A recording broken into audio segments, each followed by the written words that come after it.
Bro பொல்லாதான் படத்துல வர்ற bike சீனை உங்க ஸ்டைல ஃபன்னா பண்ணுங்க ப்ரோ. அட இது ஃபன்னுக்காகவே எடுத்துக்கங்க. கிருட்டு இப்ப பாருங்க. மாமா இந்த பைக் தான் மாமா, நான் சொன்னேன்ல 3 லட்சம் இந்த பைக் வாங்கினாங்கம்மா.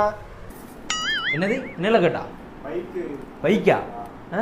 இல்ல 3 வருஷம் காலேஜ் முடிச்சு வீட்டுல இருக்காளா நீ? வேலைக்கு போகாம உன் கூட சேர்ந்து ஃபுல்லா அங்க வேலைக்கு போயிட்டான்னு ஒரு வேலையும் பார்க்காம உனக்கு சோக்குச்சு போய் 3 லட்சத்துக்கு சோக்குச்சு போய் ஏல இல்ல உன் பையன் உன் மாவன் என்ன கேட்காம பாரு, பைக்கு கேட்கான்.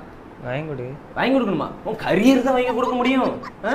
கரியருக்கு வாய்க்குசாம சொல்றான் பாரு. அப்பா 2 பேரும் குப்பையே தான் லீவ் போடணும். என்னால நியூஸ் பேப்பர்ல பொம்பளை படத்தை பார்த்துட்டு இருக்கியோ? வாரத்துல 7 நாளைக்கு வேலை போறதுக்கு 3 நாளைக்கு தான் போறான். கரியருக்கு தான் உனக்கு பைக்கு கொடுக்கணும். அலையதான் பாரு இல்ல அப்பனை மௌனம் சோத்துல பக்கடம் ஊத்தி கொண்டு போடுவேன். ரசத்தை ஊத்தி ஒரு நம்பர் இருந்து தான் 2 பேருக்கும் பாத்துக்கங்க. என்னல நீ உரைக்கா?